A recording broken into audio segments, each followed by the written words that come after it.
Hello everyone. I'd like to invite you to my presentation today, which is about community engagement for developing strategic planning of residential water reuse scheme.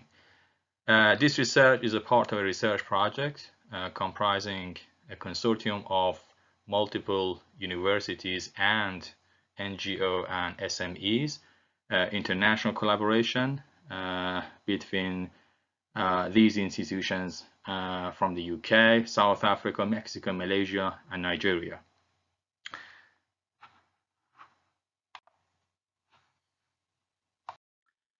I am Dr. Kuresh Besadian, Program Leader of Civil Engineering at University of West London. I'm presenting the paper on behalf of the authors of this research work. First of all, as you know, strategic planning for innovative technologies and management of water system is inevitable because of the limited water resources, climate change, and population growth. And within these kind of like the technologies and water management, urban water reuse is one of the efficient methods which can have a positive impacts on both water supply and wastewater systems, which can increase resilience in water systems. However, development of water reuse is more complicated and needs close collaboration of both stakeholders and communities, in addition to availability of some other things, such as availability of appropriate household infrastructure and the climate suitability. We suggested a framework with these four main components for strategic planning of water reuse schemes. Within this framework, we need to just make sure that all the components are working together and we have all of them in place. And these components are community and policymaker engagements. So community, we need to just make sure that the public are aware, motivated, and convinced with the cost-benefit ratio, and environmental protections are aware of these kind of like the situations. And for policymakers, all the regulation policies and future urban planning are aligned with these urban water reuse schemes. And households needs to just have availability infrastructure, and also for mains infrastructure as well. And also we need to just make sure for some specific schemes of water reuse, we need to just have like the climate availability of annual average rainfall, available water resources, and monthly distribution of the rainfall are aligned with the development that we want for the system. So in our research project, we have a specific aim and a few objectives. The aim of our project was to collecting a team comprising interdisciplinary expertise and to deal with an interdisciplinary challenge for developing appropriate strategies for promoting water reuse interventions in cities to strengthen best management practices and improve capacity building and urban resilience. And we have a specific attention to vulnerable and deprived areas and communities. To achieve that aim, we have some specific objectives. First of all, we need to just identify the knowledge gap, and because we're just going to work with the multiple partners, we need to just learn from each other about different practices and how we can just resolve the challenges that we have. And then we aim to just form a decision support framework. And also we need to understand the data requirements for collecting existing systems and also the social behavior and policymakers in different case studies.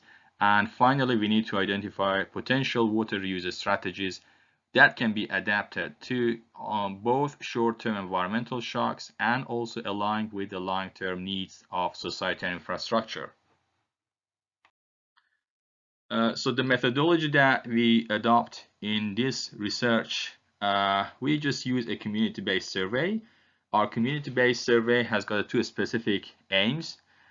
First of all, we need to just evaluate the willingness, motivation, and challenges in communities and residents to see how they are happy, or what kind of barriers they have for developing any water reuse schemes. Specifically, we focus on two specific water system: rainwater harvesting and greywater recycling. And also we wanted to just analyze the connection of the community responses with the potentials for developing water reuse interventions based on the existing infrastructure and household types and also the climate suitabilities. We have 5 cities in developing countries: Malaysia, Nigeria, South Africa, Mexico, and Panama. So we use the 2 types of the questionnaire source. We can either use a Google form or the SurveyMonkey to just conduct the survey. The survey information, we can have like the full information of the survey. Upon the request, we can provide all these, but typically we can just look at the 3 aspects of the general information of the age, education, job, incomes, and also dwelling information. We can look at the locations in like urban, non-urban, like the type, roof type, and also availability of rainwater harvesting, greywater recycling, and other like the types of the infrastructure. And socioeconomic response, we're just looking at the motivation challenges and the income and how the respondents are happy to just develop this kind of like the strategies. And this is like the 5 case studies. We have like the big cities of like the Kuala Lumpur and Cape Town in Malaysia and South Africa, to some like the small cities in Mexico, Panama, and Nigeria. So I'm just gonna switch quickly to the results. We have in total in all like the 5 countries 684 respondents. 4 of them are located in the tropical climates with the average rainfall of more than 1.25 meters. And also the South Africa case, Cape Town, is located in the Mediterranean climate. So from the climate point of view, all the cases have got a great potential for developing rainwater harvesting systems. So when looking at the results, first of all, for willingness, we can see all the cases are quite willing to do water reuse with a minimum of the 76%. For motivation, interestingly, the main motivation in 3 countries, South Africa, Nigeria, Malaysia, are related to water bill savings. In the other 2 countries of Panama, Mexico are low. It could be because of the low price of the water or the people living in non-urban areas.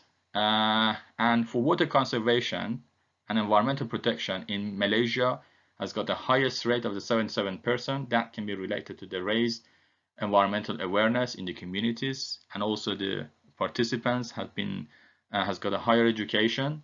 And for the challenges, the capital cost doesn't seem to be like a major challenge. However, the lack of information is a major challenge in Panama. That can be due to the level of education of the people participating in the questionnaire. And for the Panama and South Africa, the lack of information seems to be a minimum challenge. That may be due to the availability of industrial technologies in the area or being self-sufficient in applying water reuse schemes. In conclusion, the survey suggests residents have every intention of applying water reuse mainly for water bill saving and water conservation, although lack of information and availability of technologies seems to be like a challenge in some cases. Climate, household infrastructure are also key components that needs to be suitable for developing water reuse schemes.